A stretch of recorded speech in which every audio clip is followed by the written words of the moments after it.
हाँ बच्चों, अब मैं आपको दूसरा यूनिट पढ़ाऊंगी, कॉन्सेप्ट ऑफ लर्निंग।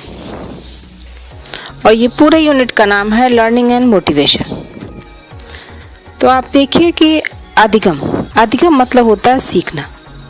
अधिगम एक क्रिया है।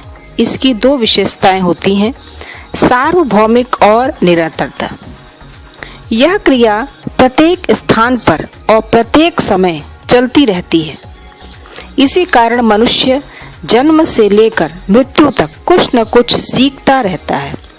इस प्रकार से वह आजीवन सीखता रहता है।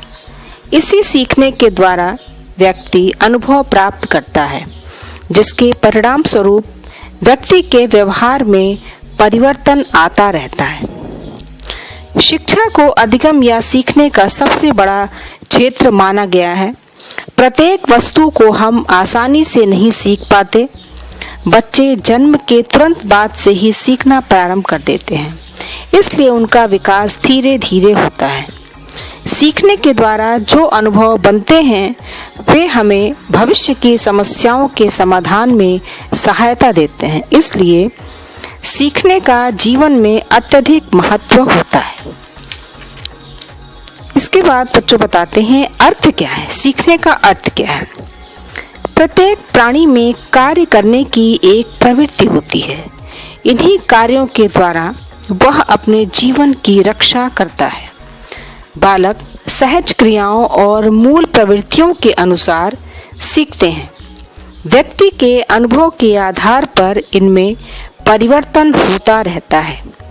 अनुभव से इस प्रकार का लाभ उठाने की क्रिया को सीखना कहते हैं। प्रत्येक प्राणी अपने जीवन में कुछ न कुछ सीखता है। जिस व्यक्ति में सीखने की जितनी अधिक शक्ति होती है, उतना ही अधिक उसके जीवन का विकास होता है। बालक प्रत्येक समय और प्रत्येक स्थान पर कुछ न कुछ सीखता रहता है। इसी आधार पर वुडवर्थ ने कहा है, सीखना विकास की एक प्रक्रिया है। अब बच्चों मैं आपको बताऊंगी सीखने की परिभाषाएं। हाँ बच्चों, अब मैं आपको बताऊंगी सीखने की परिभाषाएं, वो नेक्स्ट।